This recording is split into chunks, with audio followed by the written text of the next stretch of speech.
Bienvenidos amigos, bienvenidos a un nuevo podcast de la Noche del Alquimista. Esta vez dedicado a un amigo fiel e incomparable que siempre me acompaña allá donde voy. Un amigo inspirador que hace volar mi imaginación, llevándola a mundos infinitos y llenos de fantasía. Aquel que me nutre de conocimiento y sabiduría desde edad muy temprana. Sin duda, un amigo al que jamás abandonaré, pues es responsable directo de mi razón y al mismo tiempo de mi locura. Os hablo, indudablemente, de un mágico y portátil aliado. Os hablo del libro y de su antigua historia, la cual nace en un lugar conocido como el Creciente Fértil, en el antiguo cercano Oriente. Así pues, y sin más demora, sumerjámonos en las profundidades del bello arte de la escritura y la comunicación, desde el origen de la civilización, desde su génesis. Y es que la comunicación humana comenzó desarrollándose desde los primeros tiempos a partir de formas gestuales y orales. Ante la imperiosa necesidad de conservar en la memoria colectiva e individual todo tipo de información, se fueron generando diferentes formas lingüísticas, rituales, musicales, pictóricas y métodos mnemotécnicos, cuerdas de colores, nudos, muescas en palos, tejidos bordados, que se fueron transmitiendo de generación en generación hasta que la compleja sociedad, ya organizada en grupos, propició la aparición de la escritura. Así, el origen de esta se puede vincular al profundo cambio que supuso el paso de las sociedades cazadoras-recolectoras a las sociedades agricultoras y ganaderas. Pero este proceso no tuvo lugar de forma sincrónica en las civilizaciones de Mesopotamia, Egipto, Valle del Indo, China, Mesoamérica, y entre la cultura candidata a ser la primera en utilizar la escritura, la Sumeria. Esta última desarrollaría un alfabeto que articulaba las palabras en sonidos simples, sustituyendo los sistemas de representación de objetos y símbolos por unidades fonéticas. Historiadores y especialistas consideran el alfabeto fenicio de 22 signos como el primero en utilizarse de forma generalizada. Los antiguos egipcios ya habían ideado un curioso sistema de jeroglíficos utilizado como guía de pronunciación, pero nunca como escritura puramente alfabética. Actualmente se cree que el primer sistema alfabético fue desarrollado hacia el año 2000 a.C. por poblaciones semíticas de la zona central de Egipto y que a continuación se difundió hacia el norte durante más de 5 siglos, siendo luego utilizado y desarrollado por los fenicios, quienes lo propagaron por todo el Mediterráneo.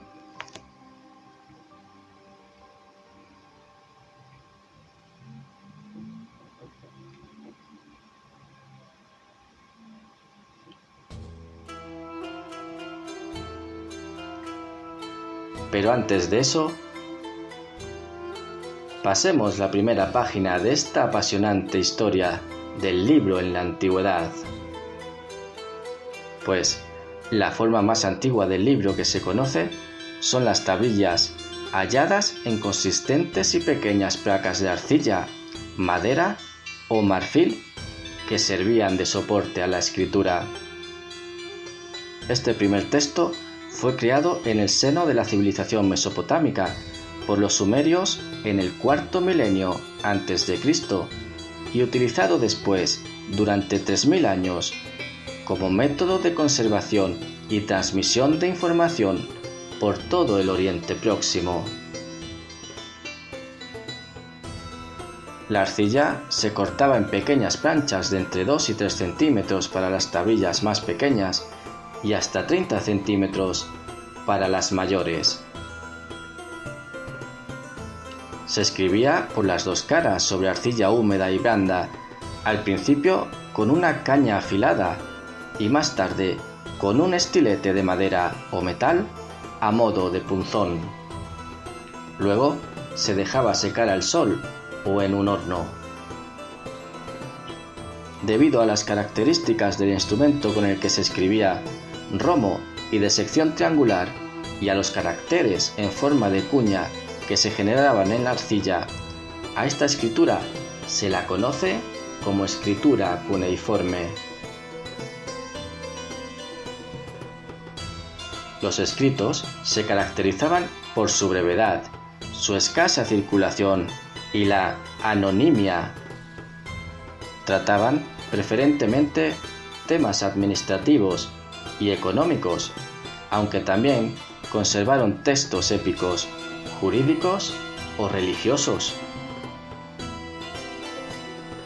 Las primeras acumulaciones de estas tablillas darían lugar a las bibliotecas más antiguas y famosas de esta época en los templos de Babilonia y Nínive, allá por el siglo VII a.C.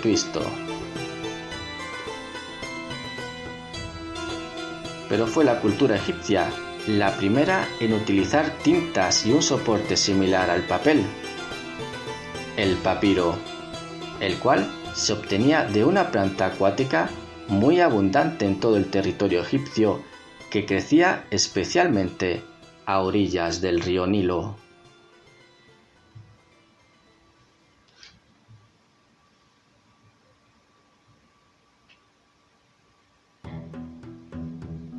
El tallo de esta planta se cortaba en tiras finas que se disponían en capas superpuestas que se secaban al sol y pulían hasta formar una especie de tejido.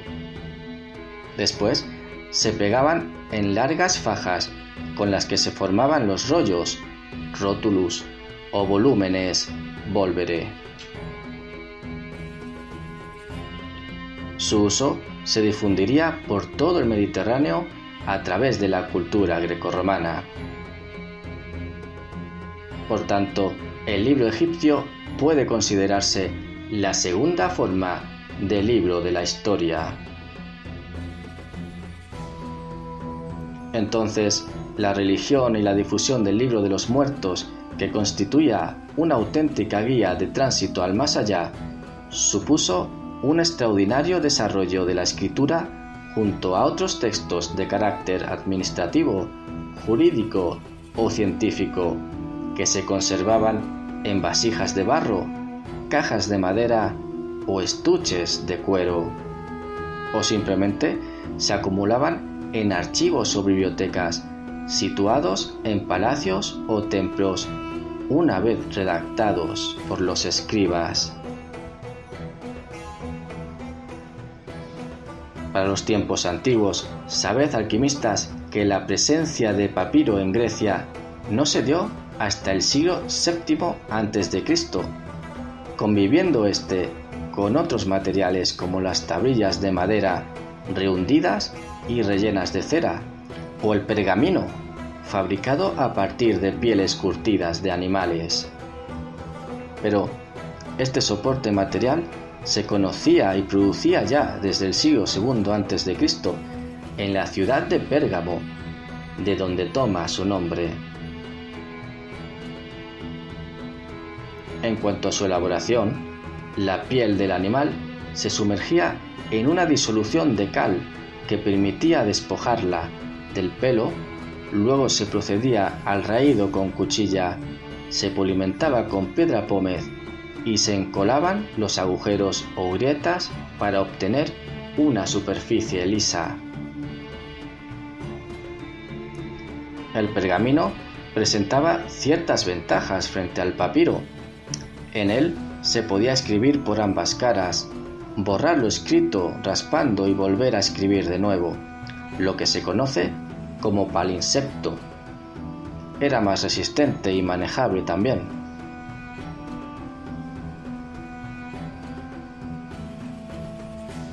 Poco a poco, y gracias a las fluidas relaciones entre Roma y los egipcios, se aseguró la provisión del papiro en el mundo romano, aunque también se usaron otros materiales como las tablillas de madera, principalmente para anotaciones y la enseñanza.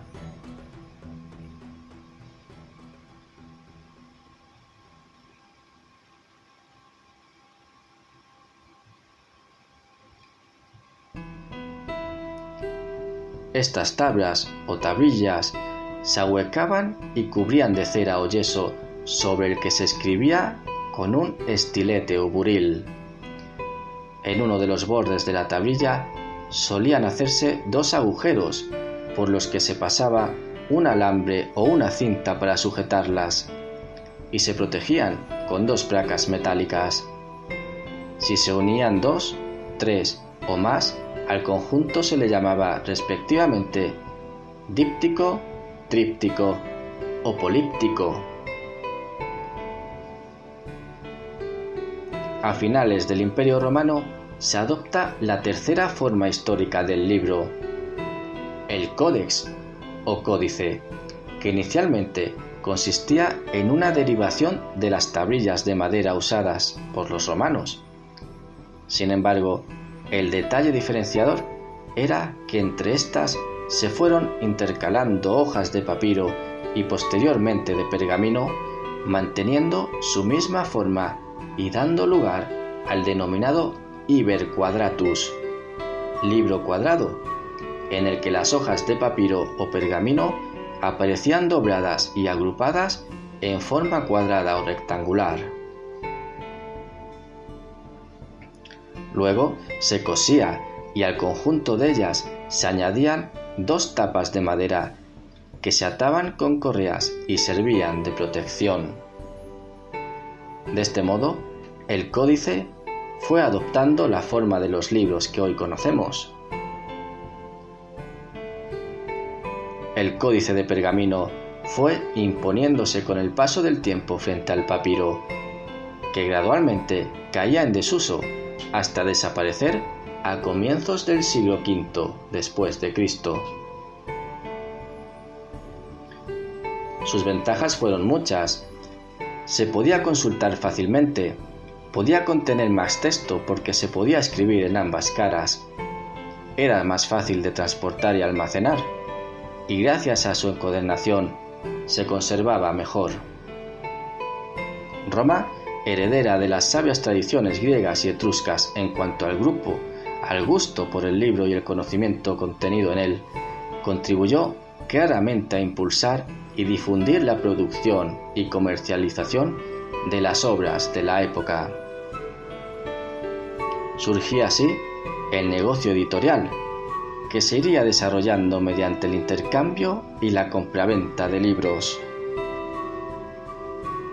Pero ya sabéis, alquimistas, que el acceso al conocimiento no siempre fue tan accesible como lo es hoy, pues hoy día tenemos cientos de bibliotecas públicas a las que podemos acudir sin restricción. ¿Conocéis cuándo se crearon las primeras bibliotecas públicas? Pues durante la época imperial romana, momento en el que todo ciudadano tenía acceso libre a estos magníficos templos del saber.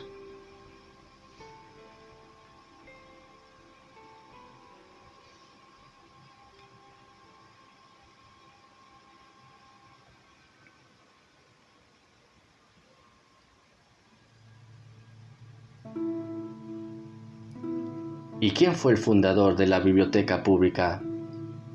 Su nombre, Cayo Asinio Polión, político, orador, poeta, dramaturgo, crítico literario e historiador, que en el año 37 a.C., defendiendo la idea original de Julio César, llevó a término la apertura de tan educativa institución.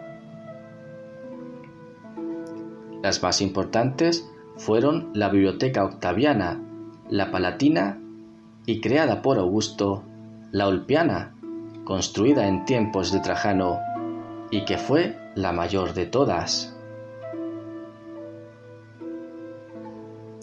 Durante el desarrollo del cristianismo, en los últimos tiempos del Imperio Romano, se crearon importantes bibliotecas como las de Cesarea, Hipona o Antioquía.